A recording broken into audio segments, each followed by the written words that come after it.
Grande diferença é que, quando colocamos esses princípios diante do trono de Deus, eles se tornam imbatíveis. Prosperidade, nesse nível, deixa de ser apenas números e passa a ser propósito. Deixa de ser acúmulo e passa a ser missão. Mas tudo isso só funciona quando você decide mudar sua origem diária, quando escolhe acordar não apenas para trabalhar ou sobreviver, mas para se alinhar espiritualmente antes de qualquer coisa. Acordar com o espírito em ordem muda o rumo do seu dia, do seu trabalho, dos seus relacionamentos e, finalmente, da sua realidade financeira. Porque quando você está inteiro por dentro, o universo ao seu redor começa a se reorganizar de acordo com sua nova vibração. Talvez você nunca tenha ouvido falar em higiene espiritual matinal, mas é exatamente isso que os salmos ensinam. Começar o dia renovando a mente, purificando o coração, ajustando o foco. O Salmo 143:8 clama: Faze-me ouvir pela manhã da tua benignidade, pois em ti confio. Faze-me saber o caminho que devo seguir, porque a ti elevo a minha alma. Ou seja, logo cedo, antes mesmo do sol brilhar, o salmista já sabia que era preciso se conectar com a direção do alto.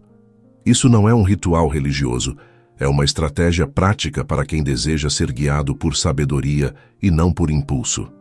Napoleon Hill falava sobre o definiteness of purpose, o propósito definido. Ele dizia que uma das maiores causas de fracasso é viver sem um objetivo claro. Quando você desperta e já se reconecta com o seu propósito, você ativa forças invisíveis. Você deixa de apenas reagir à vida e passa a liderá-la. A oração passa a ser planejamento espiritual. A leitura da palavra se torna estratégia. O pensamento positivo se transforma em convicção. E então, quando sua mente se alinha com os princípios eternos, tudo começa a fluir com mais clareza. Você passa a enxergar negócios que antes estavam escondidos. Ideias começam a surgir. Soluções aparecem. Isso porque, como está escrito no Salmo 1, aquele que medita na palavra prospera em tudo quanto faz. Não é um acaso, é um resultado. Prosperar nesse contexto é consequência de quem caminha com Deus e aplica com disciplina os princípios corretos. Mas atenção, prosperidade sem estrutura espiritual vira orgulho. Riqueza sem sabedoria vira armadilha. Ganho financeiro sem propósito vira vazio. Por isso o alinhamento é fundamental. Napoleon Hill ensinava a importância da autossugestão diária, ou seja, repetir frases positivas e visualizar seus objetivos como se já tivessem sido alcançados. E a Bíblia reforça isso ao dizer que a boca fala do que está cheio o coração. Lucas 6:45. O que você repete, você acredita. O que você acredita, você vive. O que você vive, você atrai. Por isso, logo ao acordar, não aceite qualquer pensamento. Não repita qualquer frase. Não declare derrota. A primeira coisa que você deve afirmar com convicção é: hoje é dia de vitória. Deus está comigo. Minha mente está clara. Meu espírito está pronto. Minhas atitudes serão firmes. Quando você faz isso com sinceridade, algo começa a se movimentar. O céu se alinha à sua postura interior e a prosperidade começa a se materializar. E não se engane, prosperidade não é ausência de lutas, é presença de direção. É saber onde colocar os pés, mesmo quando o caminho está escuro. É ter paz em meio ao caos. É manter a cabeça erguida mesmo quando tudo grita para você desistir. E essa força só vem quando você tem a mente treinada, a fé ativada e as atitudes coerentes com aquilo que você espera receber.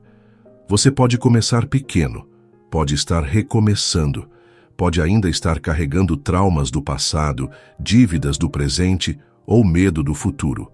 Nada disso invalida o seu processo. O que muda a sua realidade é a decisão firme de alinhar o seu interior. Acordar com intencionalidade, com oração, com pensamento elevado. Não é mágica, é consistência. E essa consistência constrói uma vida de resultados. Napoleon Hill dizia: o ponto de partida de toda realização é o desejo. A Bíblia completa: Deleita-te no Senhor, e Ele concederá os desejos do teu coração. Salmo 37:4. Perceba, não basta desejar. É preciso se deleitar no Senhor, ter prazer nas coisas de Deus, amar a sabedoria, buscar a verdade. E quando isso se torna um hábito, o favor divino se manifesta na sua rotina. Os seus desejos começam a se alinhar com o que Deus deseja para você. E aí, o céu se abre. Comece amanhã diferente. Antes mesmo de levantar, agradeça. Ore. Leia um salmo. Declare vitória. Visualize sua meta com clareza. E, acima de tudo, lembre-se, você não está só.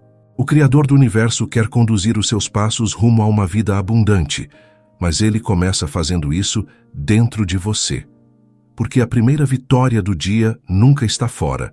Ela sempre começa dentro. Mesmo quando sabemos o que fazer, mesmo quando a fé está viva e o conhecimento presente, há uma força invisível que tenta nos paralisar todos os dias. Essa força se manifesta logo pela manhã, nos pensamentos automáticos, na pressa, no cansaço acumulado, no peso da rotina. É como se algo tentasse impedir que você se alinhasse com o propósito. E na maioria das vezes, essa batalha é silenciosa. É a luta interior entre o velho eu e o novo. Entre a mente que quer acreditar e a que foi treinada para duvidar. Essa guerra começa antes mesmo de você abrir os olhos. Ela sussurra, hoje vai ser igual a ontem. Ela diz que nada muda, que não adianta orar, que não adianta declarar, que não adianta acreditar. Ela tenta convencer você de que prosperidade é para poucos, que sucesso não combina com fé, que riqueza e espiritualidade não podem andar juntas. Esse é o maior engano que o inimigo plantou no coração de muitos. A crença de que crescer financeiramente é algo que afasta de Deus, quando na verdade, quando conduzida com sabedoria, a prosperidade aproxima, porque amplia o alcance do bem, amplia a generosidade, permite multiplicar aquilo que é divino em você. O Salmo 73 retrata esse dilema. Quase me resvalaram os pés, pouco faltou para que escorregassem os meus passos, pois eu tinha inveja dos soberbos ao ver a prosperidade dos ímpios. O salmista por um momento se sentiu injustiçado. Como pode alguém que busca a Deus enfrentar dificuldades, enquanto quem vive sem princípios parece prosperar? Esse é um dos maiores conflitos do coração humano, a sensação de que Deus está em silêncio diante das injustiças da vida. E é nesse ponto que muitos desistem. Acordam certos dias sentindo o peso do fracasso, da demora, da comparação.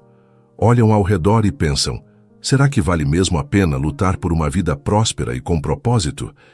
É aí que o inimigo quer que você fique, paralisado, confuso, desconectado.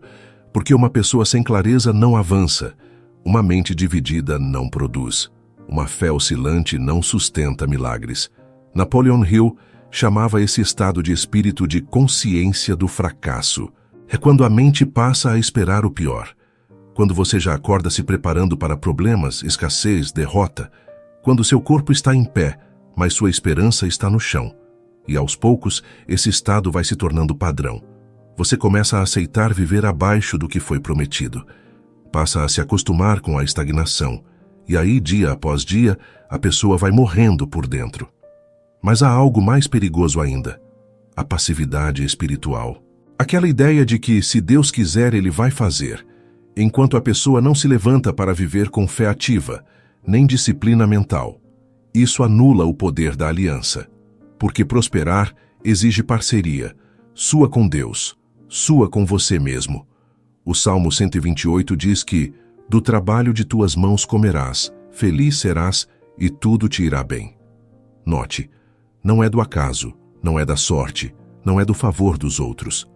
É do seu esforço com sabedoria e fé. Há um conflito invisível entre quem você é hoje e quem Deus sabe que você pode ser.